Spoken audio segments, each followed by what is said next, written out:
Welcome to another episode of Come Together.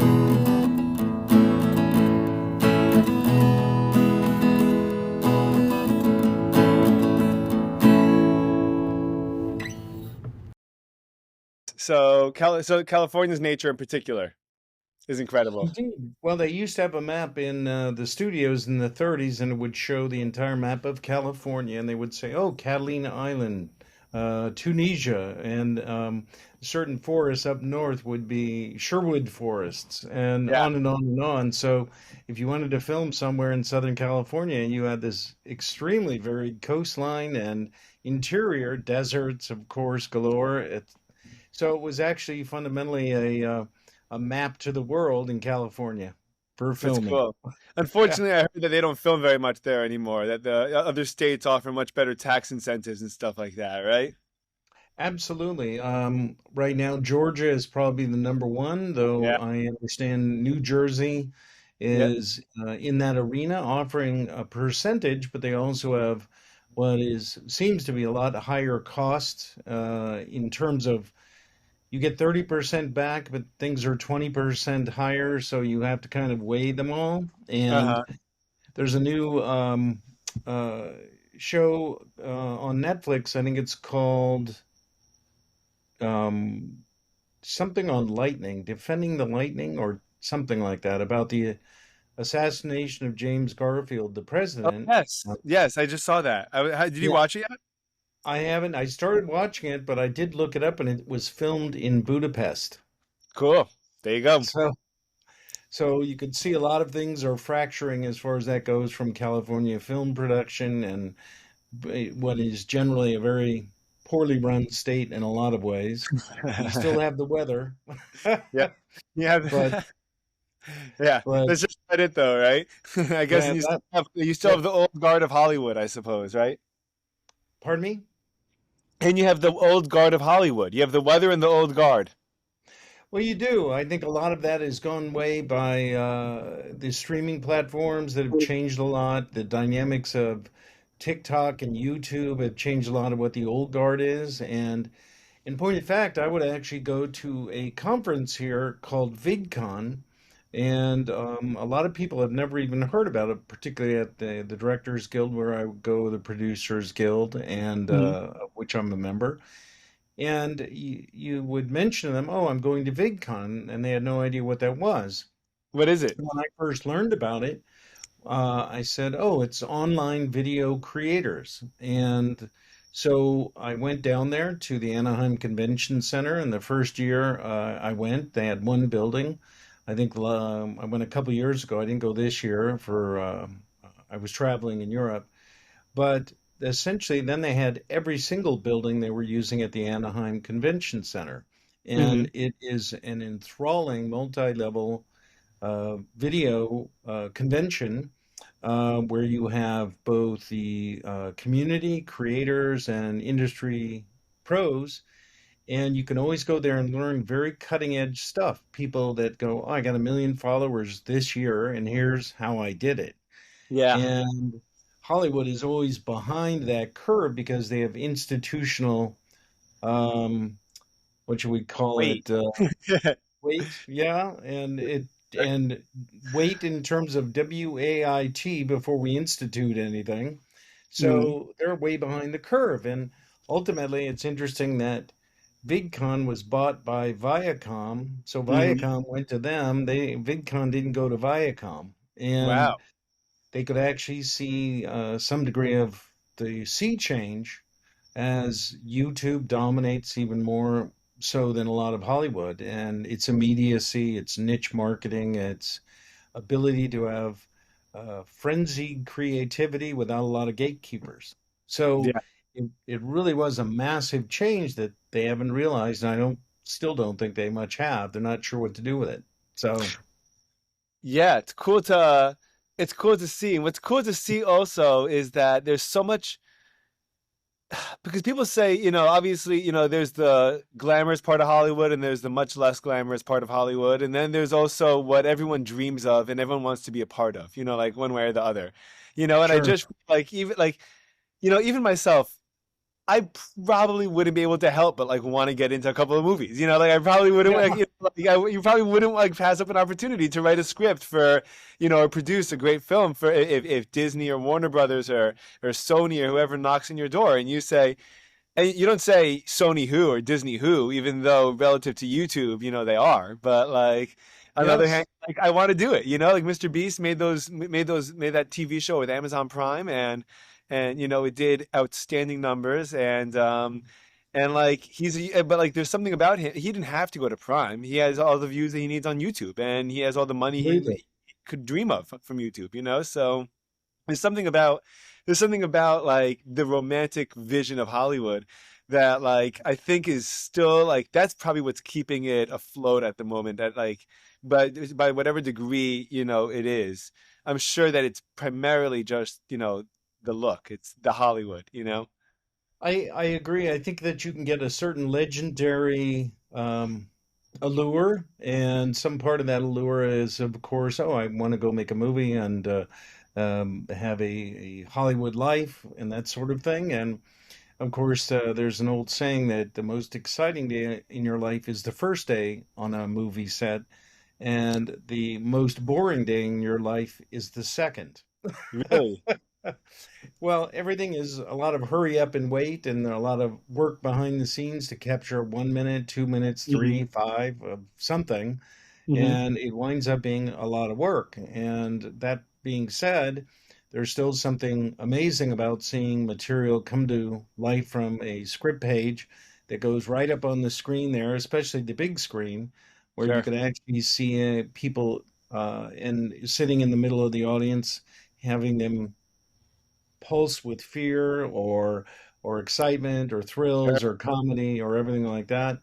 That kind of infectious group laughter and joy and all those emotions is something that you really can't capture except in a movie theater. Maybe in a religious experience or a live performance, but it's pretty rare. I tend to think, and that's a permanence you get that you don't get in a sporting event or a live event or a concert.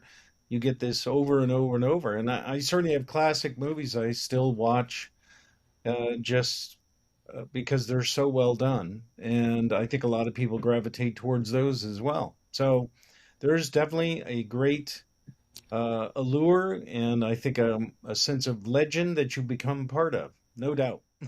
Definitely, definitely. So tell us a little bit about your experience because, or at least your experience in Hollywood, because I know that you had something to do with one of my, I would almost call that movie, like a prototype of a genre, that like, I think that a lot of people, and particularly streaming services, probably have tried to replicate rather the films that you were part of. But why don't you tell me a little bit about your experiences?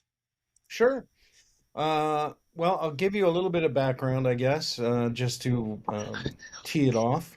Sure. I grew up in West Los Angeles, and my Aunt Molly, who worked at 20th Century Fox from about 1935 to almost 1970, she was Wow. there 35 years. So when I was a kid, she would actually take me over to Aunt Molly's studio, which was 20th Century Fox, and there we would drive in the gate. And because at the time my mother was ill, and so she would babysit me basically. And so starting there, one of my first jobs was sorting a script, mimeograph, not photocopied. So it was that mimeograph that you would hold up the page and smell it. It smelled really good. I mean, that goes pretty far back, but I was sorting a script called The Longest Day, which was a World War II movie. And literally, I think I was 5.5, 6 years old, and I got paid a quarter. So that was my first film job. I also got C's candy, by the way, marzipans. Wow. So that Wow. kind of and I know it was Cool. definitely a very good payoff at the time. I'll say that. And she put me in a couple of films as an extra, like Hello Dolly and No way. The yeah, like Barbara Streisand? yes, Get out of here. That's been my son's favorite movie so far of his life. That is, I'm in there somewhere, and just How old were you at the standing. time? You were a kid? I think I was 6, 7, somewhere in there. Wow. Yeah. Amazing. That's so cool. Okay. So I did that in a movie called The Great Race with Tony Curtis and a couple others. I can't remember them, but I also met a lot of filmmakers that she knew, and she worked with Daryl Zanuck, who was the head of the studio for a long time, and his son Richard Zanuck. Mhm. So through him, a lot of other people would come by, and I'd get to see them between Alfred Hitchcock, William Wellman, Cool. John Ford, I think Ruben Mamoulian, and a number of others, I think. So it was kind of that's how I kind of worked there. And then later on, I always wanted to be in the film industry. So one way or the other, I started kind of doing that when I was 16, 18, somewhere in there. A little bit on gripping, electric, PA work, etc. And then went off to college at UC Santa Barbara, came back, got a degree in philosophy, which actually proves better than one thinks in terms of critical thinking and a number of other things. So there you Really? go. Yeah, We'll circle back. I want to hear about that after you keep on going. But I'm curious sure. about that. Yeah. And then I basically went to work in the film industry, did a lot of different kinds of jobs, industrial films, etc., and finally worked as a director of development at a particular company called Queen's Cross Productions, and associate produced a film called Girlfriend from Hell. And no, Ephraim, it was not a documentary. No. It's based on a true story, or Hollywood based on a true story. Not my true story, but somebody's, I think, right? And that started me off on that road of actually, then I undertook doing reshoots on the film, which led me to do line production. Which And line production? I'm sorry. I want to sure, actually ask a couple of clarifications. So first of all, sure, line production, what's a producer do? Because everyone always talks about producers, and it feels like it's a credit that's thrown around a lot, or at least like it almost feels like I spoke with someone, a gentleman that's a music supervisor, and one thing that we were talking about is that a lot of times. If a studio doesn't have money to pay, a particular talent, they'll throw them on as a producer. If someone wants to get involved in a project but doesn't really want to act in it or be in front, attach their name to it necessarily, they'll get thrown on as a producer. But I also know that producers really do things, So like, sure. how does that work? What do they do? That's a great question, particularly in light of today's world, where indeed they throw that on there as a producer or something. In a broad sense, you probably have about five categories of producers. You have an executive producer who might be a company executive, and I'm going by if you want to kind of have parameters and Hmm. give Yeah. people credit where credit is due. So you have an executive producer who will be from a company, or you could have them put up money. They could also oversee the production in terms of maybe supplying a significant portion of the talent. You Hmm. have a producer who theoretically found the script, wants to make the movie, knows how to put it all together in its pre-production phase, and work with the director and kind of giving them some degree of objectivity about it. How is this scene working or not? I've seen good ones that actually are in there having good discussions about it, watching the dailies, working every day with crafting of the scene with the director if they have that good bond. Hmm. And underneath that, you would have maybe a co-producer or associate producer, which can be a casting director at times or somebody that's made a significant contribution. And then you have the line producer who oversees the entire project for either a studio or the finance company or a distributor. And they will have their hands on everything from starting up the production in pre-production, going through production, and at least a number of weeks into post-production, maybe between 2, 4, 6, depending on what it is, and then hand it over to post-production. The distortions of today's Hollywood lie in the fact that indeed you could go on to, I want to say it was an Al Pacino movie called, let's say, Axis Sally, and I know about it because that's a World War II subject, and I'm a bit of a World War II history junkie. Okay. And I think there were 38 producers on that project, and Wow. executive producers, producers, associate producers, maybe co-executive producers, on and on and on and on and on. And so that's indeed where you get a lot of distortions, where I think people throw the title around quite a bit. Right.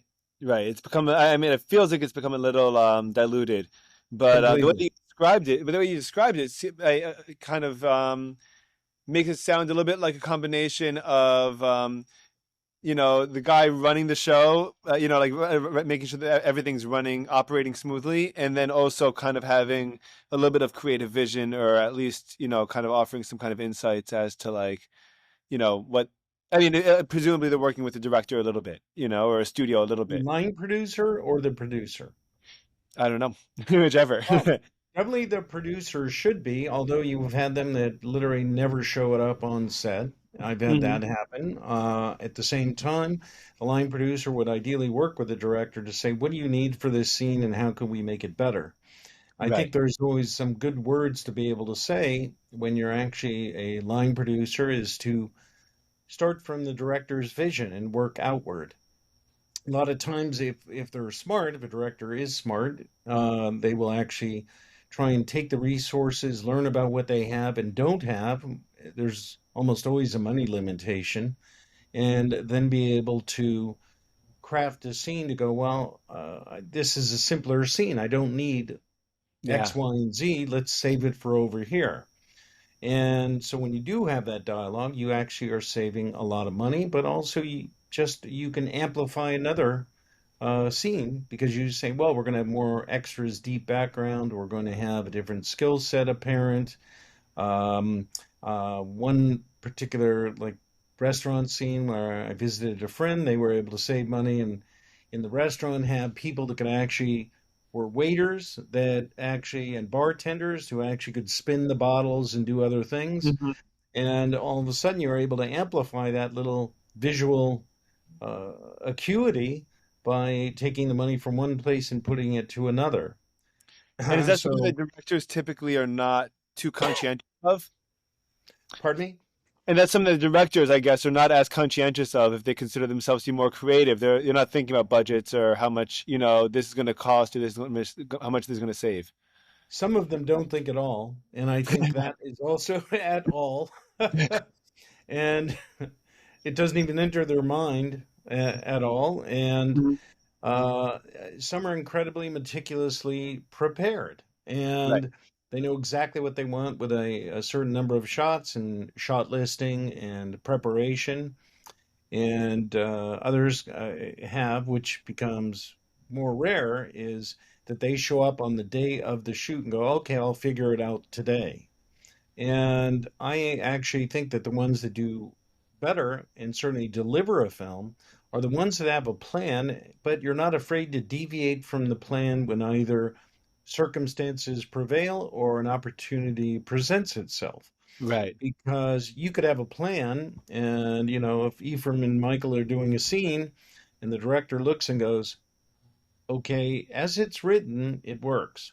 Something you guys are doing here is not making it work. Yeah. So, do I give an adjustment to Ephraim to go, you want to, from an emotional point of view, you might sit and say, a director might say, okay, Ephraim, if you don't get the underlying tone, the secret code from Michael somehow to get that information out of him, all hell breaks loose. Something like that. Yeah. So it can be a different emotional cue, or it can be a different setup where you rearrange the furniture or something to give them more blocking.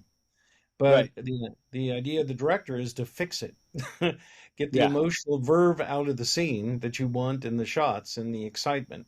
So, but some of them have no clue about the money at all, and they don't particularly care. Um, Yeah. I don't think I would care very much if I was in that situation. I think I'd be like, this is my image, this is my vision. I know I have X, Y, and Z budget, and like I'm gonna do what I can out of that, But I think that, like you said, it'd probably be better off, looking for, or at least being open to, potential, changes or potential opportunities, Yeah, and I mean, you don't dig as a director, you wouldn't dig deep into a lot of the finance budget arena, but you will have an assistant director who sits there and says, "Look, Ephraim, you have 32 shots on your list, and the best day you've ever done is 22. So, are we going to get to an area later on today where we're going to have a question? So, are you going to combine shots? Are you going to be able to do something?" And I think that's good to have an honest appraisal like that because I've seen people that are so overly ambitious. At the end of the day, they're just going wide to get whatever they need to fulfill the day. And even you may not have to know all the budgeting arena, but you want to know what you have and what you could work with. And I do think it's very smart to say, look, well, let's conserve the money and put it over here in a Yeah, broad sense, because you're mindful of everything going on around you. So it's it's a measured skill, and some have it, some don't. Some just say, "Get me everything," and have it wait on me, and I'll decide. And including very expensive cranes that sit there and don't get used. So I think it's different skill sets. But if you look at directors like, let's say, Mike Nichols, he worked very well with the actors, but my understanding is he didn't set a lot of framing in a lot of ways. He'd rely on a DP and a hmm camera operator who really had a lot of skill in that and regard. DP's director of photography, right? Yes. Yeah.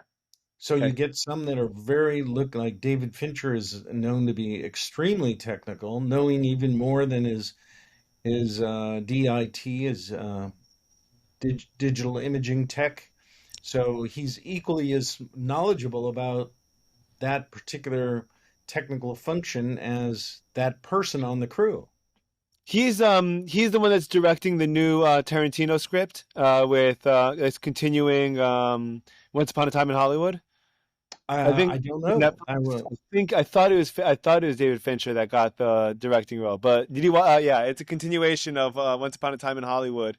The script is Oh, still going to be Tarantino, but it's Adventures of Cliff Booth as Brad Pitt, oh, and really? Oh, now that'll be fun. Netflix will be doing it. I'm real excited for it. I thought Once Upon a Time in Hollywood might have been my favorite Tarantino movie. Uh, Really?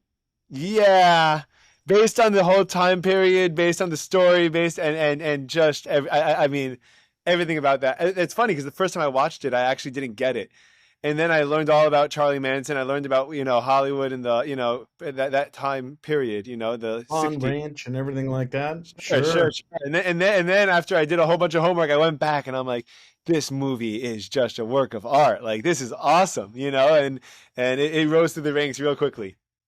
He actually did such great work in terms of that because he got the ranch right and all the characters associated with it. And the Bruce Lee scene, everything like that was pretty amazing. And definitely the nostalgic side of Hollywood when filming here was more predominant. Mhm. I did read that he did not use a lot of visual effects. He actually went to a place and would find these nostalgic areas and Yeah, fit them I've heard him out. say he likes to do that. Yeah, yeah. Yeah, So I think and still uses film, and yeah, he's not going to give up film. And I think that's he and Christopher Nolan. And I don't know about Fincher now because I think he's gone digital, but at the same time, I think that he certainly honors Hollywood with its old school mentality and everything, and loves film for the sake of film. So I have to give him yeah, credit on that one. Yeah, yeah, yeah. Tell me about Taken. Tell sure, sure. me about Taken because if you don't mind, just a little context. My dad probably showed me that movie when I was 14 or 15 for the first time, and I was born in '95. I'm turning 30 in a couple of weeks, and so this must have been the early to late 2000s, and I think Taken 2 or 3 was coming out in theaters around that time, and my dad's like, before we go see it, let's watch either the first one or the first two. I don't remember, and we probably watched it 10 times that year. I Oh mean, wow.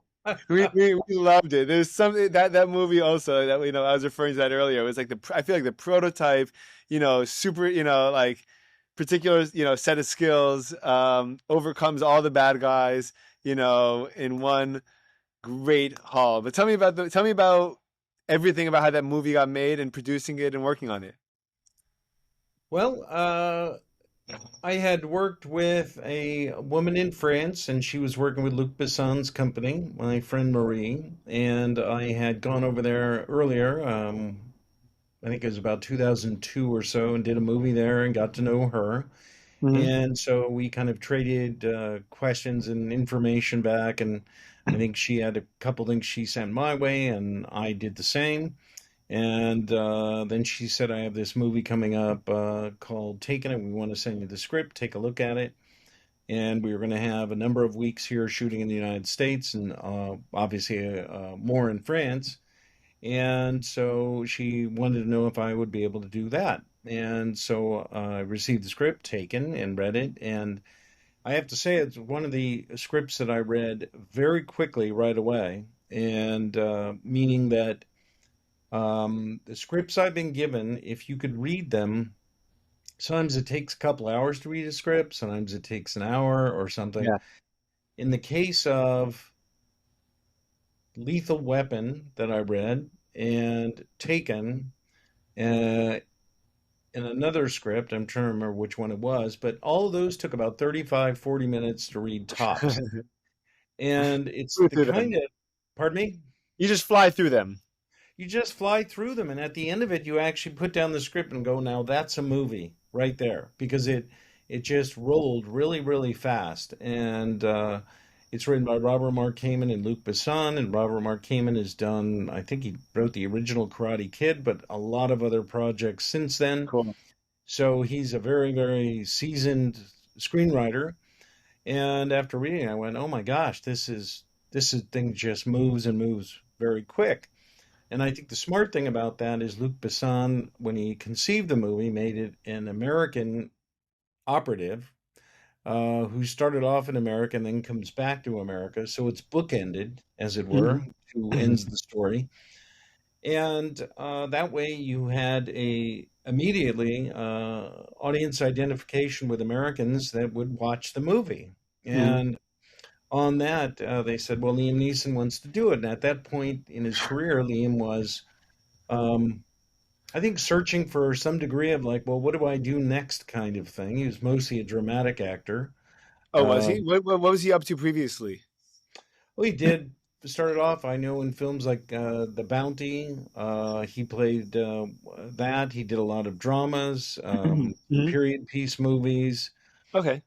primarily, Rob Roy. He did a number of others, but by and large, he wasn't really an action guy. It's And funny. so he was a little, I think, befuddled at that to some degree, but he's always likable because I think men admire him and women like him, and so you hit that marker on both where men look at him and say, "Okay, I think that he could be a tough guy, and I'd like to be like that," and women would like to go out with him, and Yeah, sure. and so you get both parts of that equation there for the marketing, and. So we started shooting that film, and I remember on the very first day, we were shooting up near Hollywood Boulevard, and we had a couple scenes there where his daughter tells him in a restaurant and wife, "Well, I want to go to Europe." Hmm. And then we were going to shoot down at the electronics store, and I don't. This did not make the film, this particular scene where he buys the boombox that he got for his daughter, a radio, later Okay. given at the party. And at that time, um, what happened is we were going to go down the street to Hollywood Boulevard to an electronics store when we were fixing up. And his assistant, Liam's assistant, came out and said, "Michael, Liam would like a word with you." And I said, "Okay, we'll see how this goes." And I went in there, and he had his contract actually laid out on the table with a highlighter. And I said, "What's going on?" And he goes, "Well, I am 12 hours portal to portal. And that means that 12 hours starts the clock ticking when he's picked up at his hotel by his car, and ends he should return 12 hours later at the end of the day, Hmm. total of 12 hours, back at his hotel, which I was not informed. So I said to Liam, I said, he goes, there, you Considered can take a standard? look. Pardon me? Is that considered standard? That kind of 12-hour day? In essence, yes. And I think many actors do that smartly because they don't want to be working 14, 16-hour days. It takes a toll. It's very difficult. And particularly for actors who are on screen, you can start to see they're getting tired in their face, which becomes a Sure. makeup issue to some degree. So Right. you don't quite bounce back as a 25-year-old actor that when you're slightly older, let's say. And so there is that. And so he pointed to his contract. He goes, there, you could read it. And I said, no, it's okay. If that's what you're telling me, that's what it is. And I go, let me go check where we are. And I believe it was about 11. We were 11 hours and 20 minutes into his day at that point. So he goes, Michael, look, we're not going to go get that other scene now. And then I going to be back at 12. And I said, well, Liam, I have to wear the coat of a pessimist, but I have the heart of an optimist. So give me 3 minutes. I'll be right back. Okay. And so I went out the door. I got on the walkie-talkie. I called the first AD, Which who's is then AD's an assistant director. assistant director. Thank you. So the assistant director is running the set, and they're actually down there on set, putting it together and making sure that we can get the lighting time, the all the props are ready, set decoration, set dressing is fine, Mm, uh, making sure all that kind of works right there on set. He's the cool. commander on the set right there, the assistant director. Gotcha. So I got on the walkie-talkie and I checked with him, and he says, "Yeah, we're probably 20 minutes away lighting, and then we'll get Liam down here." And of course, now we're talking 11:40, 11:45, and this isn't going to happen. So I said, "Look, it's a one-off scene. It's isolated, meaning we don't have continuity issues from one scene to another where we have to get it." So I said, "Look, just scratch the scene. It's day one of what we're shooting, and we'll figure out how to come back to it." And he goes, okay. And so then I went back in. I spoke to Liam. I said, okay, we're going to scratch this scene. We'll get you in your car. I've already told your driver, and we'll get you back to the hotel. And I think he was very surprised. He came up and he went, what? And I went, yeah, we're going to do that. And he goes, are you sure? And I said, sure. I mean, I'm not going to burn goodwill on day one. It makes no sense Yeah. in that regard if something does come down the line that's beyond our control. And I, so he said, "Are you sure?" And I go, "Yeah, we're good. We'll figure it out." And he goes, "Are you really sure?" And then he kind of took his hands and put them on my arms and shook me a little. He goes, "Are you sure?" And it was very funny. I go, "Yeah, Liam, no, not a problem. We'll get you going." And then the funny part was we wound up talking for 20 minutes. Oh man, there you go. You spent all that whole time. Yeah, then they all of a sudden we spent a little time doing that, just talking, and then then he goes, okay, and he changed and got in his car and left, and after that the director showed up concerned about what was going on. I said, no problem. I mean, we just have the scene we were going to go over. Makes no sense to do this on day one. He concurred. Pierre Morel, and who was a Steadicam operator doing his first big feature. He'd done one previously called District 13, I believe. And so then Liam, was grateful for that. And also, in subsequently, whenever something came up and he had a deal and there was things not being done to his deal, I made sure that they could happen. And so you start to build bridges and trusts there to make things work and work smartly, if you know what I mean. Yeah, definitely. I think that's what I mean.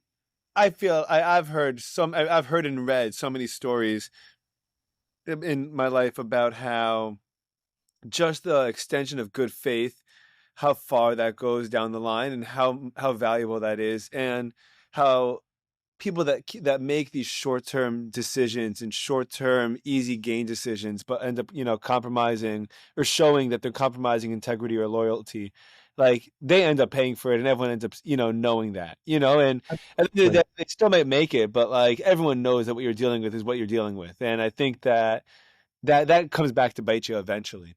So I agree. what movie exploded, or did it? It was I know that it was as far as I'm concerned, it was a cultural phenomenon. But Very much so. Very much so. It just went in the theaters, took right off. I can't even tell you how many people brought up when I could say, "Oh yeah, that's the movie," and it became quite the hot ticket. what was that like for you? Was that crazy? Well, pardon me? Was that crazy? It was definitely crazy in a lot of regards because it became the hot ticket. I believe it had Liam had a resurgence of his career in terms of, oh, you're an action guy, which is literally a genre that he had not really much been in. And subsequently, you could see a number of films that he did after that before Taken Sure. Two. I mean, just went crazy with the idea of him being an action figure. And so I don't think he couldn't quite believe it either, and that he was equally as surprised. But I think the film in particular did so well at the box office for its initial cost and everything else that Fox knew they had something hot in their hands and that a sequel would be very good and profitable, as well as the third. And at the same time, there was actually very interesting things. As a father, you're going to feel this, where look, it's a pretty simple mission here where this bad guys have taken my daughter and I'm Hmm. going to get her back no matter what. And that in and of itself becomes, of course, a galvanizing moment for fathers everywhere to realize, okay, here's a guy who is not going to take any prisoners and he's going to kill them all and get her back.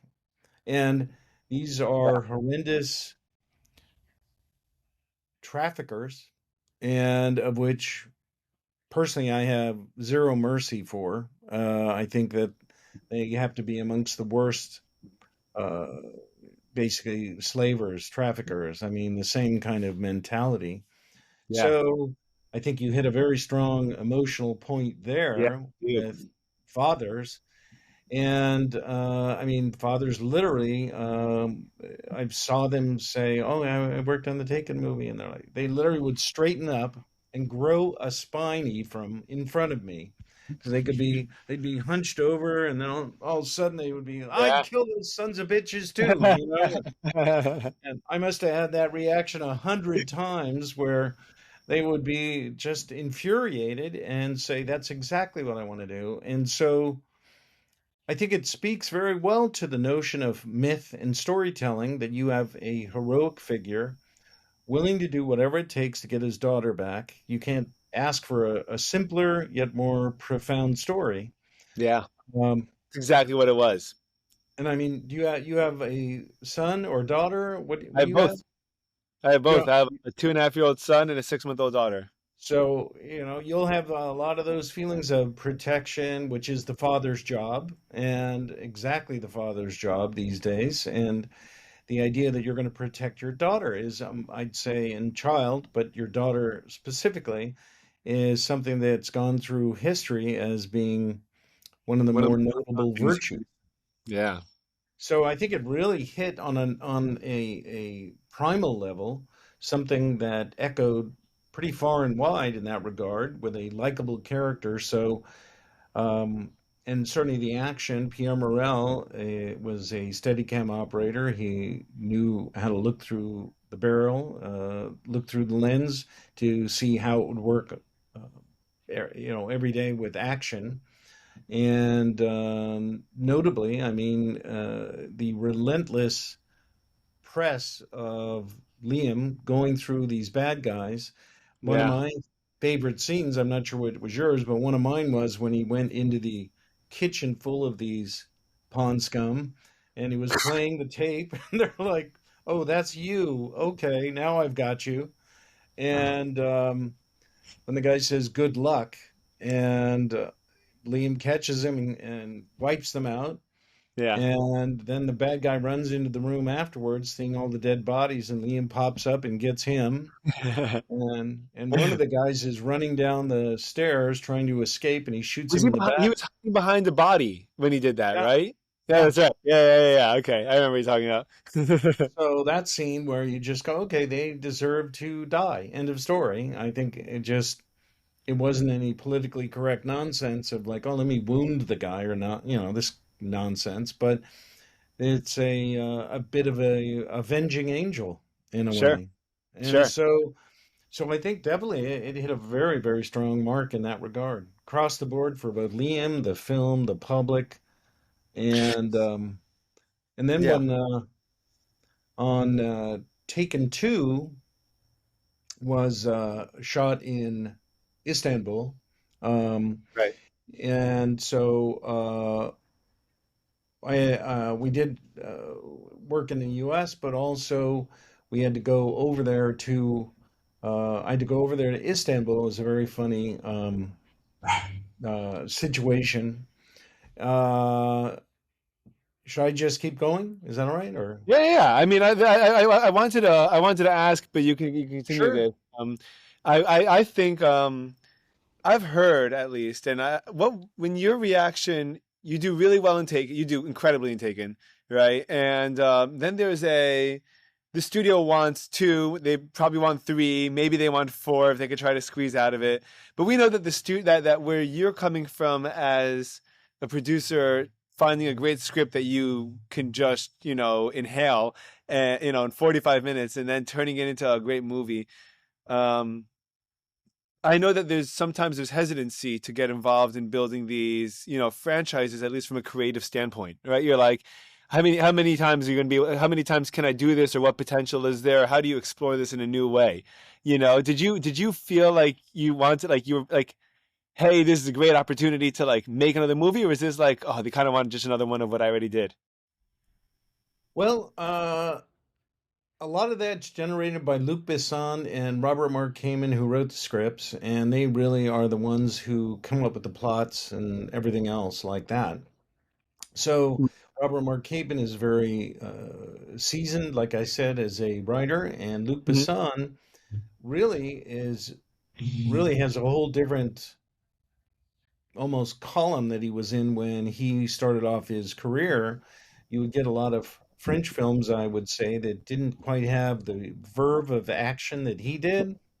And so I think he really admired that kind of high speed, testosterone driven Yeah. world. And so that was really his métier that he created there as kind of a personality and producer in France. So you think they were So, happy to continue with it? pardon me? You think they were happy to continue with this storyline? Well, they continued, but indeed, I think Liam pressed them to go, well, I'm not going to be a part of something that's just kind of a rather pedestrian kind of work. Yeah. So I know on one, it might have been between two, Taken 2 and 3, he said, well, you have to come up with a good script. Otherwise, this is just very bad parenting. My daughter keeps getting kidnapped. Well, what's going on here, right? And so you couldn't have her just getting kidnapped over and over and over and over. It had to be kind of a threat from a different spot. Hmm. And so, how does she participate? What's her awareness in relation to danger at this point? And take a little more active participation. Hmm. So, I think that was definitely something that they didn't want to just say she's kidnapped again and again and again. You've kind of used that in the first one. Right. So they definitely had a consideration there, and it's certainly been talked about. So is there a four coming out? And I just can't see Liam wanting to do that. And I think three is kind of a magic number when you see a lot of sequels. If you look at, well, at least Indiana Jones, I think, was great on one. And then three is probably amongst either it's one and three that are my favorites. And four, okay. Five, I have not watched, I have to say. I just We heard have a very hard time, bad things hard time about getting it. to the fifth of anything. Yes. I Yes, think it's that's very difficult to achieve.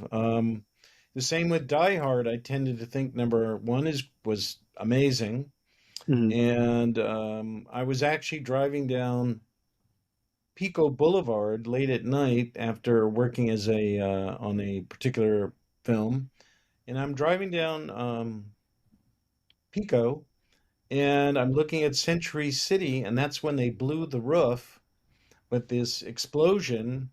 Uh, and I'm like, what's going on? And I had to drive over there going, my God, that building blew up or something. And they were filming, and it was very Wow. funny because, yeah. So, they did it late at night, of course, so no traffic and issues, but it was one of those moments. Really crazy. Really, really Yeah, cool. Really cool. Yeah, I think that I've heard that there's a direct correlation. I don't know about direct, but there's a correlation. The sequels always make more money in the box office, but always drop off in the ratings, right? So, or typically speaking, right? So they'll typically, yes. they'll Yeah. almost never lose money, but they won't speak to the audience necessarily the same way. There's a couple of strong cases, Toy Story or The Godfather, or like there's a couple of movies where like the first and the second are like, and maybe if you're lucky, the third is really really great, but Yes. like it is an anomaly. It's hard to do. It's very difficult to do. And in fact, it's interesting you brought up The Godfather because that's the movie I saw with my father when I was a kid because that made me want to make movies. I said, Really, yeah, it really compelled me to say, I'm going to figure out how they do this and I'm going to do it." And that was the movie. I could tell you where I sat and what I thought and everything about that. And I literally, my son bought me a great book by Francis Ford Coppola about The Godfather, The Notebook. And so I have that. did you watch And the show with Miles Teller in it about the making of The Godfather from oh yeah, in fact, yeah, yeah, how uh, was that? I thought it was really well done, and I knew Betty McCart, but I hadn't realized she had played through my friend Bob Leckie, a producer. Betty McCart was a good friend of his, and I had not realized that she had played such a keen role in The Godfather. And I was really surprised about that. So I knew I had met her quite a few times through Bob Leckie. And I thought they did a great job. I've heard stories about how they had to deal with the Colombo crime family back in New York to get things done. Right. And in fact, the producer, Al Ruddy, spoke, and he always had something very interesting to say about that. He spoke at a festival I was at, and he said that uh, he literally was at Paramount. They brought in a bunch of guys that were mafia guys, and the Mhm. one thing they wanted to do was take out the word mafia. But he had the script there, and he goes, "Okay, look, you guys read the script." Well, none of them really wanted to read the script, so he said, "You read it, you read it, you read it." No, and the four guys, I guess, three or four guys, each kind of threw it off to the other guy. You have to read it. You have to read it. And he said, "Okay, I'll take the word mafia out of the script." And they all said, "Okay." None of them read it, but the key point was the word mafia was never in the script. To begin Anyway, with. no, to begin with, but it sounded like he was giving them something, so they were Wow. happy about it. And but that's what he said. And so that one proviso was the thing. This thing of ours is what it became, which is the La Cosa Nostra vibe. Sure. But they had Just taken thinking that about out. So I thought it was very well done. In fact, a friend of mine who I went to USC with for professional writing, Nikki Toscano, was the showrunner on that. cool. There you So go. and she did a Wow. great job on that. Yeah. Wow. Wow. Do you read the book? Oh, many times. The book was phenomenal. The book was really really spectacular. It was so rich. Yeah, I watched that movie for the first time in college. I took a film class my first semester. I got a C plus in it because The class was 8 o'clock in the morning with a French professor that had a very very difficult to navigate accent, very difficult to discern, and um, and just the combination of being so early most of the time I was hungover, exhausted, and then also not being able to navigate what the professor was saying most of the time. But we watched The Godfather, and that like snap that I didn't watch anything to do with any kind of mob or mafia or organized crime until that point in my life, until I was probably 18, 19 years old. I mean, maybe I was exposed to like a scene or two from Goodfellas, but like that would have been it, and it just started me down this path, and it's such a cool. I just did actually an episode last week with a gentleman, Dave Schwartz, that is history professor at University of Las Vegas that specializes in gambling, in the history of gambling, betting, the mafia's presence in Oh, Vegas. really? Yeah, really, really cool. And we talked about Sinatra a bunch and his relationship, his quote unquote informal relationship, Very much so. Very fascinating. yeah, Yeah. yeah, yeah. It was, and again, I think there's a reason why, 60, 70 years later, everyone's still making these movies, and it's still one of the most. Actually, speaking of scripts, it's so funny you say that, because we were talking, when you were mentioning earlier how a script reads. My uncle my great uncle had worked for ABC for many, many years and was in the Writers Guild. And so he would always get scripts sent to him till this day, actually, Mm. for people hoping that he would vote on best script. And so he doesn't really read them anymore or vote very much anymore. But so he just hands a bunch of them off to me. And I got The Irishman before I watched it. Oh, On that's great. and I read the script and was like, this is incredible. And then I watched the movie, and I hate to say it, but I was more than a little disappointed relative to what the script was. I really, really was a little let down. There are those cases where you actually see that and you're like, okay, this is not quite up to the par of the script. And it just, its written form supersedes it. And it's very fascinating because when you mention a book and then you have the script and then you have the movie, Hmm. there's very few of those that make that transition well, Yeah. where it equals the book. For me, it was Silence of the Lambs and The Godfather. I would tend Hmm. to put way up there Sure. in terms of being equally as good as the book. And those are the only two I could really think about right now. And it becomes a very nuanced sensibility to translate from a book to a script to that. What scenes are you deleting? What are you leaving out? As much as what are you keeping in? And then Hmm. shortening the scenes to make them more vital in terms of the drama involved and everything else. And indeed, I've read a number of scripts. Then you watch the movie and you go, God, what happened? They had a great start. Yeah. Um, there's an old line in Hollywood where, God, there's movies that do not work at all, and they're made for $100 million.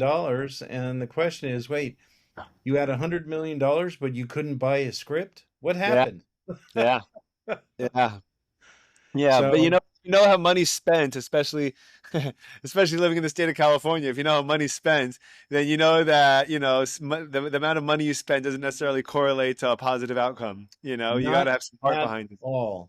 Not Yeah. at all. In point of fact, I think there's almost a inverse relationship in some ways. When you are desperate and you have to figure something out, sometimes Yeah. things work a lot better. You know the story about Rocky, right?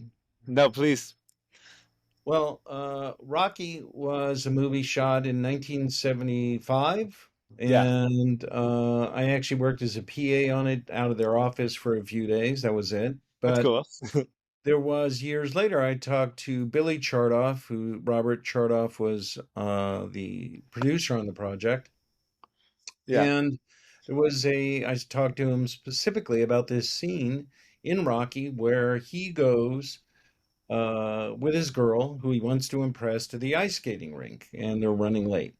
Well, the ice skating rink is getting closed up. The guy is literally closing up the ice skating rink. And I think at the time in the movie, Rocky says, okay, I'll give you $50 if you could open this up and let me and my girl for 10 minutes skate around. And in 1976, $50 is probably what people made in a day, more or less, in a lot Hmm. of ways. Cost of living and inflation and all that may not seem like nothing now, but at the same time, back then. So that was a lot of money, and particularly for a guy who was down on his luck to have 10 minutes with his girl. Well, Yeah.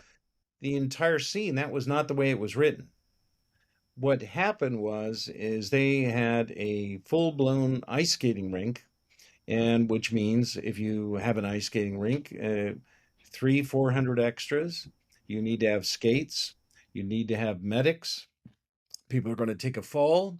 You'd No have way. to interview all those people and coordinate that they can actually stand up on ice. Or the ones that don't, you have to get pads for so they fall in a very fun manner and not get hurt. You need extra workers, you'll need restrooms, assistant directors, on extra food, craft service. So when you start to add it up, and they just did not have the money. So consequently, when they actually looked and they said, we don't have the money, somebody smartly said, well, we'll just have it closed, and he pays the money to open. You needed the So smart, so creative. and in point of fact, it actually became a scene that was memorable. I Yeah. mean, the guy is paying his hard-earned money for his girl in a moment to be isolated and to have a moment on the ice with her, 10 minutes.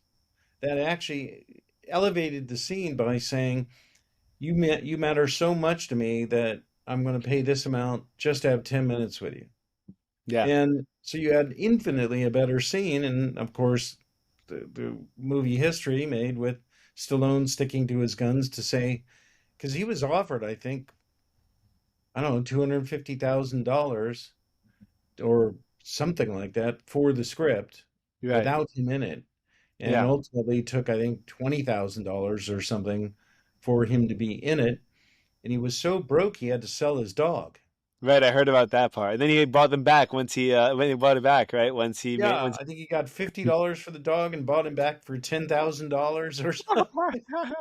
So, but yeah, I think there's a very good story in that, just simply, and he speaks very candidly about the issue that he grew up in like an old folks home.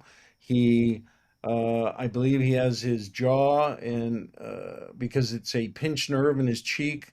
When he was Mhm. being born, literally the forceps damaged a nerve, I Wow. believe. So he speaks in that kind of Tone. stilted Yeah. fashion because of a medical scenario. And he grew up in an old folks' home. He made his weights with a bar and bricks that he would just kind of work out in. And when he got his first agent, he literally went to this agent's manager's office. Only guy in there, was just a one guy operation. He said, I want you to be my agent. And the guy slammed the door in his face and said, go away. And he basically sat outside the guy's door for 8 hours. Yeah. And he opened the door and there he was. And he goes, okay, if you just leave me alone, I'll be your agent in essence, I guess. So there's a great American story there about perseverance and Yeah. about not taking no for an answer and uh, drive and belief. And it's one of the great American success stories of the screen. I don't know of many people that have persisted through such difficult circumstances to get where they wanted to go.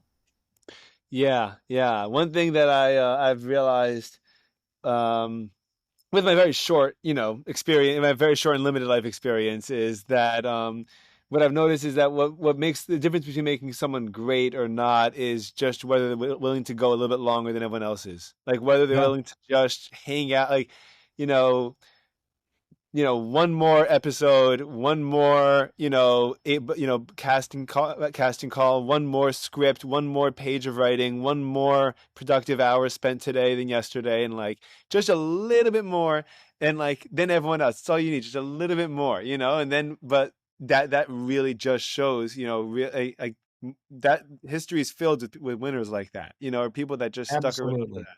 Yeah, it's an amazing Absolutely. story. Well, you judge it by the Olympics, the Olympics certainly are judged by what, hundredths of a second more, and you Sure. have a new record, and you're now gold medal winner, or Yeah. a quarter of an inch more when That's a you famous Seinfeld joke, right? right, right, yeah, But yeah. There's definitely a joke in you there, might I have guess. heard him, you know? Yeah, yeah. But I so when going back to the script, one of the things that I noticed after I watched The Irishman and I was a little disappointed by the actual film was I went back to the script and when I reread it, I started hearing it in Joe Pesci's voice, in De Niro's voice, in whatever, because now that I know who is playing which part. And that did make a difference for me as to how I perceived the script. And so, what do you think? When people say, "Oh, I wrote this part with your voice," like with your voice in it, like I wrote this script for Ben Affleck, I wrote this script for Matt Damon, or for Margaret Robbie. Like, do you think that doing that compromises the potential of the script because you're limiting your the dialogue to one particular voice that you have in your head, or do you think it's better to go for the tightest script that you could think of and then see who fills in the blanks better? Well, I definitely think it's good when a character speaks to you in a particular voice because I think there's a consistency that you can get there. Mm. You hear this voice and you say, "Oh, they wouldn't say it," or "They wouldn't say it that way." Hmm. And I've certainly had in novels I wrote, there's a character I had called Mrs. Fauntleroy. She's basically works at the U.S. Embassy in Paris, and I got her voice in my head, and she talked for like 10 or 12 pages, and I couldn't stop her talking. Wow. Wow. And so there is something enthralling about that, where all of a sudden I think you hit flow, and when you're creating something. And I think even if you are an actor, most actors are going to sit and go, "Oh, this is the character you want me to play." And I think if they hear a consistent voice, one that sounds alive, one that says, "Oh yeah, I see this coming right off the page," Hmm. that's a greater attribute and asset to have when you're pitching somebody than not. That somebody Right. can identify, "Oh, this is not generic at all. It's definitely a point of view." And so far as that goes, most actors will say, "Well, can I do that point of view?" So I think that is uh, much more enthralling and enticing to an actor because they will sit and say, "This is something where the voice is real." And if Right. the voice is real, then they could think, okay, leaping it into the actuality of making a movie makes even more sense and actually has a greater probability of attracting them. So if I were to pick one or the other on that road, that's the one I would pick. Yeah. Yeah, it's interesting. Tell me about novel writing because and you write fictional novels, right? Right. I've written a number of books. Written a book on counterterrorism for one, That's after fun. 9/11, and at the same time, I've written fictional novels, techno thrillers. One book I have is set in Paris called Murder in the City of Light, and that hit Right. number one on Amazon a couple weeks ago on a number Oh, of categories. congratulations. It's a Thank great you. name too. Pardon me? It's a great name too. Yeah, I think it definitely has gotten a lot of wings on that, and that helped out a lot. And Wow, then congratulations. It's awesome. thank you, and working to make that into a series, ideally shooting in Paris or Romania, where I came back from this summer, Cool. and it's known as Little Paris, Bucharest is. So we'll see what happens there. And then I have another book that goes out in January called Seven Graves to Marrakesh. And Cool. so that's based on a scout that I did in Morocco. I met a friend of mine down there. I was in France. It was actually during COVID. And so I had to get on the plane in Paris, went down there to Casablanca, and he picked me up and we toured Casablanca, Marrakesh, Essaouira. I can never say that right, but it's a beach city, Okay. Essaouira. They have they shot Game of Thrones there along the cliffs in that city. That was in And Ireland? no, Morocco. Yeah, cool. What Yeah. the cliffs by Moher, that's what it's called, or something like that? Cliffs Cliffs of of Moher, indeed, in Ireland. Yeah, they are in Yeah, Ireland. that's a famous that's a famous I remember hearing that Harry Potter was definitely filmed there. Princess Bride may have been filmed there. And I believe I thought part of Game of Thrones, I think maybe. they did. I mean, I know they were in Northern Ireland. They were at the what they call the Giant Steps, and I know they probably shot there. I think those are iconically Irish. So when you go to the Cliffs of Moher, you're going to go to Ireland. You're probably going to shoot there, right? Yeah. There's no doubt. Yeah. So okay, so you went to these other places. Yeah, you went to Somewhere, Bangladesh, yeah. and then that's where they did shoot Game of Thrones along the fort, the old fort there on the coast, on the cliffs, Okay. and a place called Takarkust, south of Marrakesh. And so by doing that particular scout, then I kept a lot of notes about things. And like in Marrakesh, we went to the polo fields to check them out, the town square, various alleys in the old city, the old Medina. And so I kept some very meticulous notes, and that became somewhat of the outline, a very strong outline for the book, the novel. Cool. So Cool. I was able to do that and kind of build it up from there. Is that usually your quote unquote research project process is to like get your actually put your feet, wherever you want to write about and to actually visit the place and check it out? Ideally, yes, because it's about walking the steps. And a lot of times you sit there and you say, well, okay, if you want to go, it's say in Paris. I know Paris fairly well. I think I've been there about 40 times or so. Wow. But it's if you go from, let's say, the Place de la République and you want to walk it for some reason, or you're going to go into a different arrondissement, well, what's around there? What are you seeing and hearing and tasting and everything else? And so it's very good to do that because you could really enliven the page. So, and that's exactly what I did in Morocco. And so when I walked around Marrakesh and you felt the street vendors and the close in, and you would see, you know, baskets of spices that are extremely colorful. It kind of enlivens it, and that informed, for example, the chief of intelligence from Morocco. I made it his grandfather to be a spice merchant, basically, and to do colored dyes for clothing. Cool. And there's a unique part of that that's there, and part of the culture, which is fascinating to explore. So, absolutely, if you walk the streets, you're going to pick up a lot more. It also makes the writing a lot easier because you go, no, that's where it is. And Yeah. so you kind of build into that reality. I think it's great, and people can travel and read the book and then enjoy the city they're going to. It's works right away. So when it comes to coming up with a plot or coming up with a concept, um, I've spoken to a bunch of writers, a bunch of writers on the show that have done a lot of non-fictional work, and part of what they say, especially if they don't tend to be have that kind of mindset of being able to kind of capture a whole story in their head and then keep track of it while they're elaborating on details, which I think is a super incredible talent and something I have a very hard time with. But what they do instead is they say, okay, we just take it like, we want to talk about what it took to build a successful business. Here's a chunk of what you need to know. It's important to do accounting, so let's write a chapter on that. And like, it's important to do that. What's your process for coming up with a actual story, and how do you keep track of the narrative and the characters, and what goes into it? How do you do all that? Oh boy, that's a good question. That's the hardest part. That's the most daunting part of writing, I think, is how much you got to keep track of. And are you taking notes? Do you have files and binders? How do you go about it? Well, let's see. I'm actually working on a sequel to Murder in the City of Light now, and I make use of when started writing my first scripts and novels. Of course, you sit and you go, okay, I actually did that on a manual typewriter, believe it or not. Yeah, But I very mean, hipster.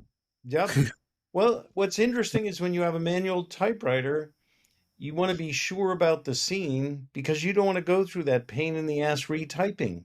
Yeah. And there is something about not having a delete button that makes you really question yourself before you actually do the work. And Mm. I think there is something missing about that when you have um, uh, editorial or writing where you could say, "Oh, don't worry, I'll fix it later."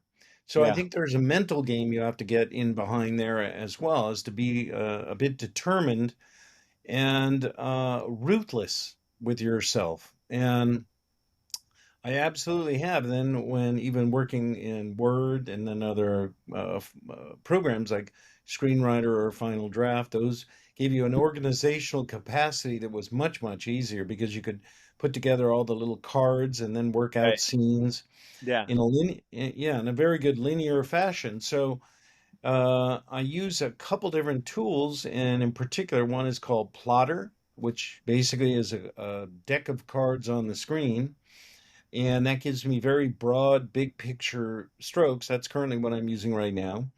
And Yeah. the nice part is that Plotter actually exports into Scrivener. Scrivener is a very inexpensive program. I think it's $60 or something, and it's extremely powerful. And so that allows you to organize, Scrivener allows me to organize electronically any research on place, time, character, Cool. Awesome. everything. So it's kind of one big electronic bin. And the nice part is, of course, you can copy and paste in there. So when I go from Scrivener to Plotter or something, then I'm able to kind of track that. So Gotcha. that's made it a lot easier than a linear writing in Microsoft Word where you're Sure. always, okay, where am I? And you have to create indexes to know, okay, where's that chapter again? And that becomes organizationally difficult. The nice part about Plotter is I have a section in there where I could wing out an idea and see if it flies and just brainstorming. Okay, and I like to do kind of what if. What if Ephraim and Michael rob the bank and escape in a balloon? Okay, how would that work in Florida? Oh, now we hit a typhoon. Maybe not a good idea. Right. This kind of thing. But I think it's that out of the box thinking that it really allows you to develop a big picture and get a lot of surprises. And structurally, nowadays, I think there's been some degree of change. And in this Seven Graves to Marrakesh novel, I was thinking, what if I use the format, uh, maintain the novel format, but I'm actually thinking in terms of almost like television episodes. We become so Cool. ingrained in watching streaming, so each chapter has a hook and a number of acts, 6 acts or so, and then a cliffhanger. Nice. And so I kind of like said, okay, I'm going to go with that. And it kind of works out well because you start thinking in that metric a bit. Yeah. And so, and then at the same time, I wrote a novel called Journey So Dreams May Come, which is very literary, more like Khalil Gibran, more like magical realism of Marquez and all this kind of feel. And it's definitely way different than anything else that I've written, but it was very literary and I wanted to get that book out. So that's one that kind of falls by the wayside in terms of format and reach and everything else, but it was a lot When of you fun to when you write. do that, when you do work that's totally unique to anything else that you've done, do you feel like finally I'm able to express the part of myself, or where'd that come from? You know, because when Yeah. I look back at writing that I've done from, a couple of years ago, I'm like, who was that? Like who came up with that? That's crazy. I wouldn't have come up with that, but it did, So what do you think about that? Well, I think you're onto something there because indeed, writing is attached to the time in which we exist. Yeah. And I took that one book, Journey So Dreams May Come, and it took, I mean, I have no problem writing, no writer's block, but this one I was trying to get right, and I think it took like 14 years of Wow. actually going to it and then going, that's not it, and that's not it, etc. And finally, I got it to where I wanted it. and then I put it out. In the meantime, of course, I've written like 20 scripts and 4 or 5 other books, 8 other books, I don't even know, over that period of time. So sometimes that one became very personal as far as it goes. Um, and the story is basically the story in a nutshell. And I don't like to talk long about stories because everybody gets bored and they can't keep track of it when you're talking, Right. actually. But it's essentially a young boy who's dying of cancer. He's blind, goes to see his kind of screw up uncle in Los Angeles, who's an actor, Mm. and says, I'd like to go on a trip around the world. And he would physically never make it. So the uncle puts on the sounds and the smells and the voices of a trip around the world without ever leaving his house. Nice. Beautiful. So it becomes philosophical, it becomes personal, it becomes transformative, and visually. I actually had a producer. It was originally a script, and I said this would make a great novel. So that's started me on the path. So I'd written the script, and I gave it to a script named Larry Applebaum. And Larry was from New York. He'd worked on The French Connection and a bunch of other Mhm. movies. And I think he was from Brooklyn. And his voice was like this, and yeah, yeah, and Sure. very, very intense kind of, uh, could have been a mobster kind of vibe in a lot of Brooklyn ways, right? Down for sure. Yeah. And Right. I gave him the script, and uh, I said to, and he was a funny character, and he and I got along. He was very gruff, but at one point I had him I was BSing him completely on this thing that the Irish were one of the lost tribes of Israel.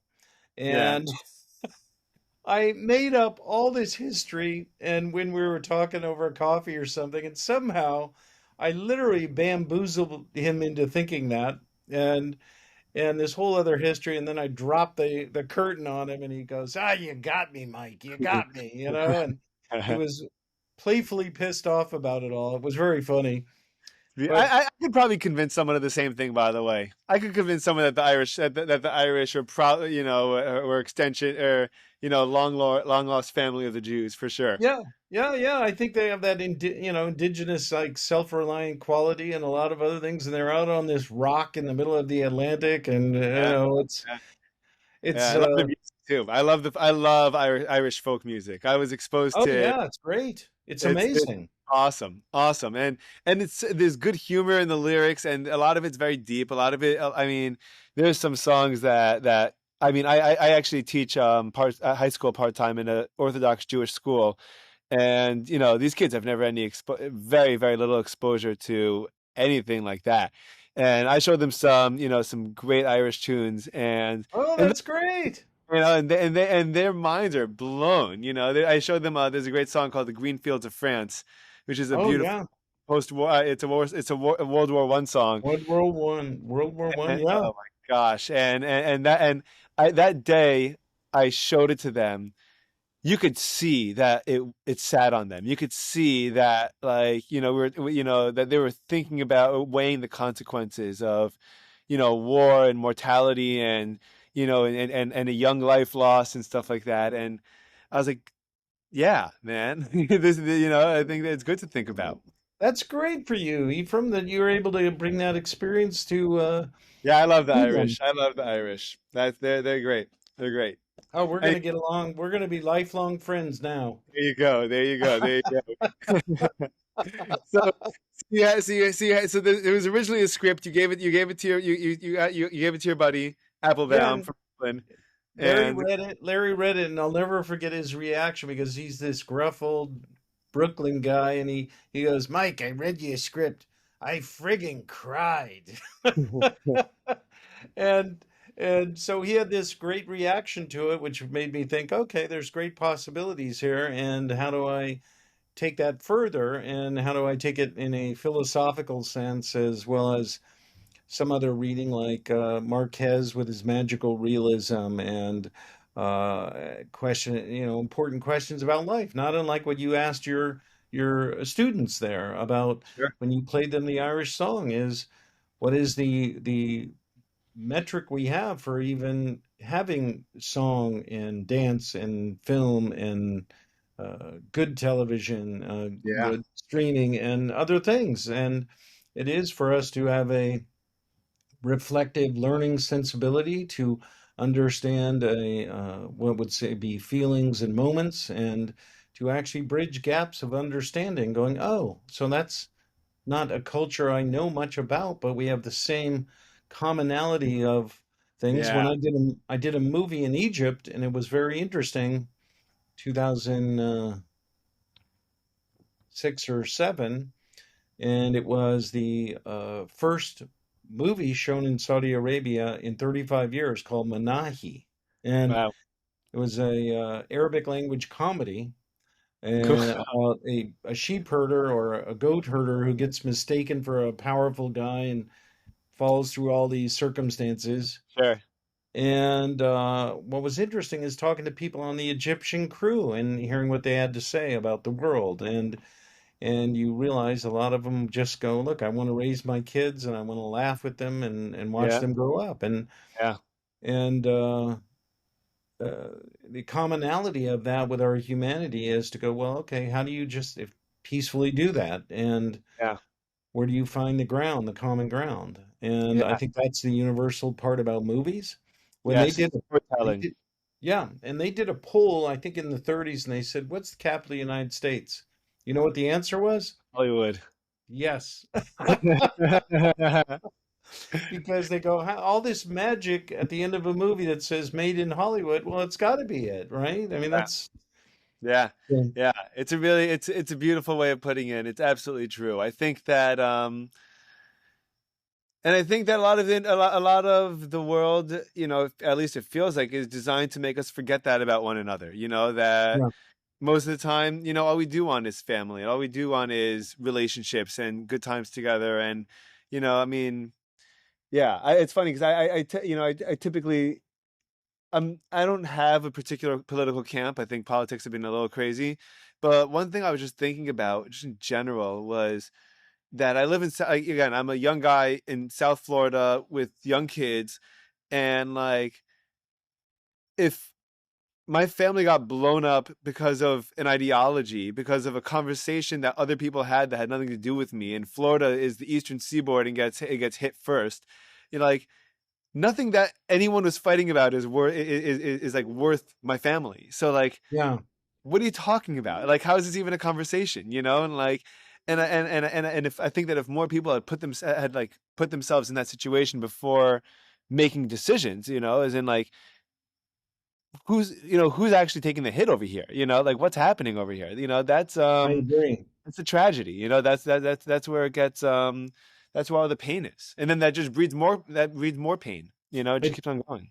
it becomes an endless cycle, and I think that indeed aspects that dehumanize somebody else in so many different unfortunate manners, Yeah. it makes it easier, of course, for someone to pick up violence and go in that direction. And you brought up World War One, and while I'm a very keen reader of history and particularly World War Two history, Yeah. my father was in that, my uncles, I mean, Wow. so many of my friends' fathers, I mean, on and on and on. So that's probably where the interest started.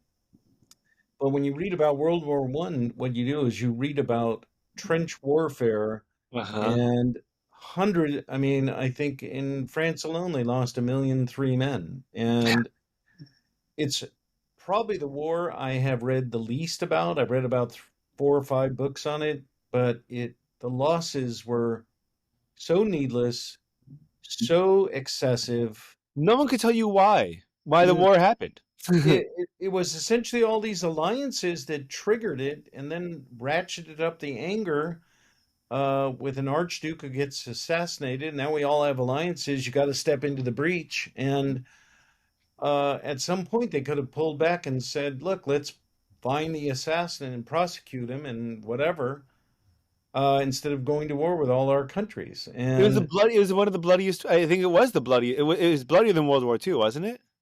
well, World when War you add up I think in terms of the number of dead, I think World War II exceeds that because of its scale, because you had Okay. China involved, and then all of Russia, and the German Wehrmacht pushing in there, which was at least 20 million dead. So I Mhm. mean, you had war on a global scale, even more so than World War One. But I think when you had the mobility of World War II, in a lot of ways, you had movement and you had some kind of progress made on the battlefield in some way. Yes.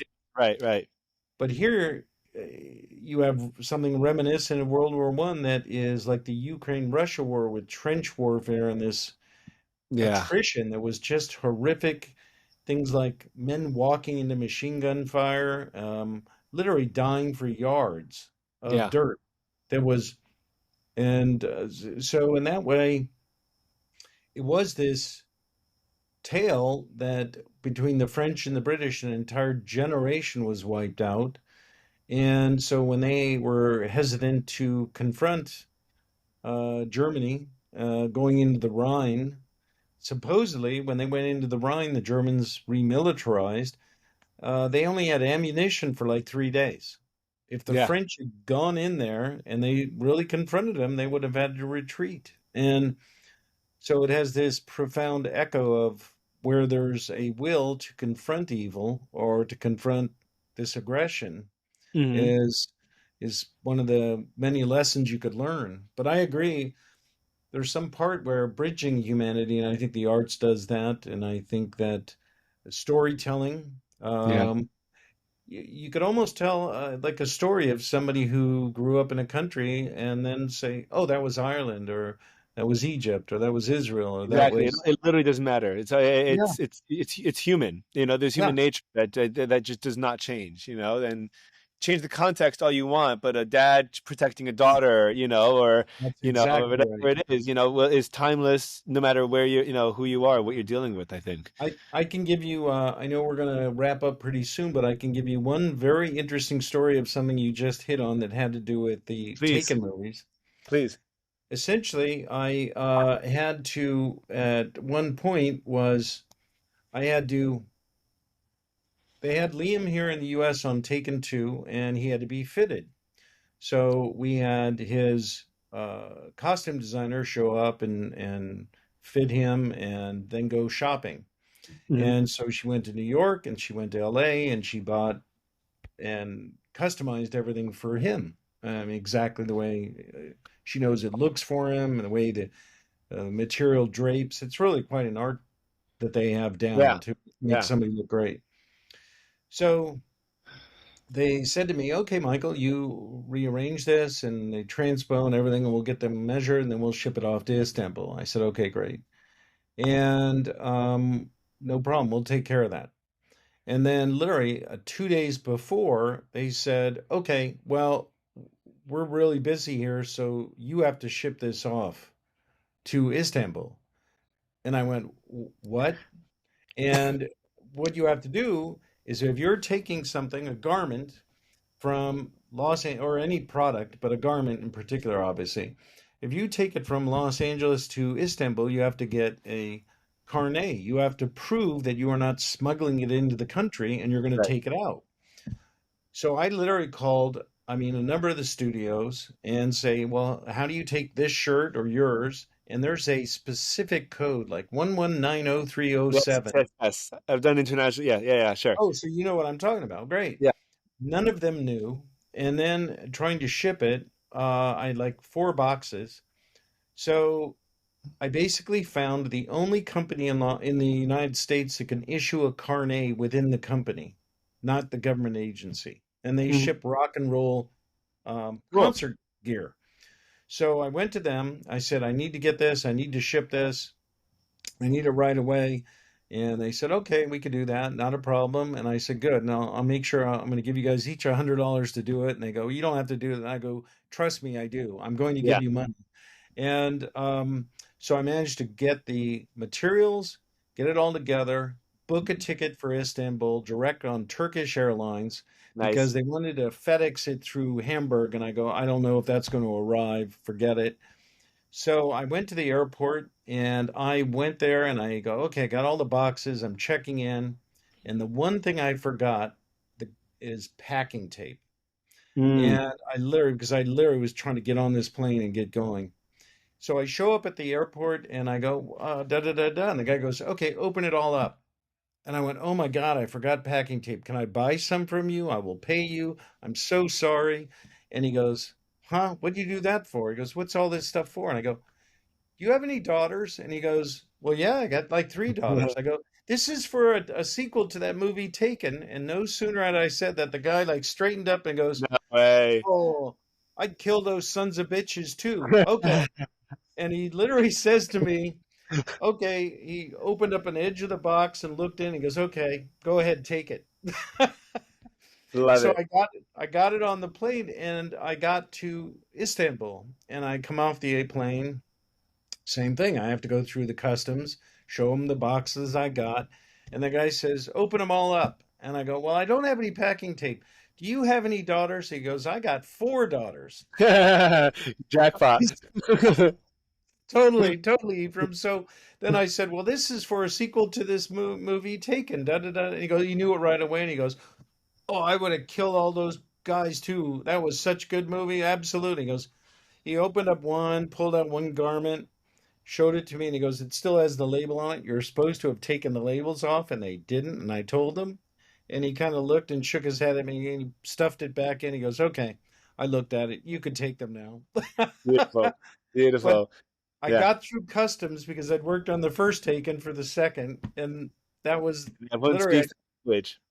I got it back to the Para Palace, pulled up, and there was the costume designer. And she was just about crying because she wasn't sure she was going to get her costumes in time that played the next day.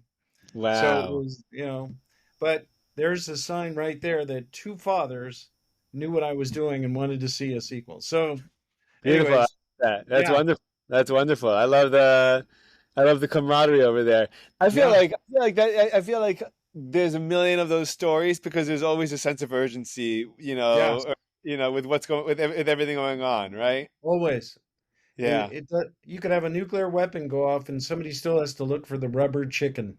I mean, that's it. There, it's tunnel vision and you have to get things done. Yeah, yeah, really cool.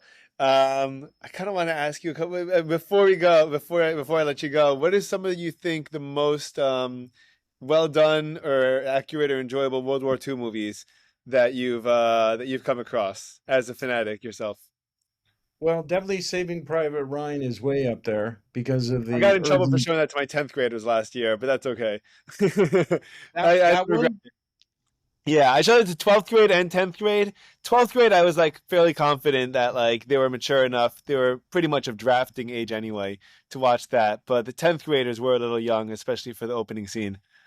That opening scene, I remember watching it in the theater, and literally people were in mid drink, getting ready for the movie, and they were like Yeah. stopped. And I've interviewed quite a few combat veterans, including World War II. I mean, at one point, and um, forward operators. I've done martial arts most of my entire life, Yeah. and We talked didn't to a even get a lot of chance to go people. into that yet.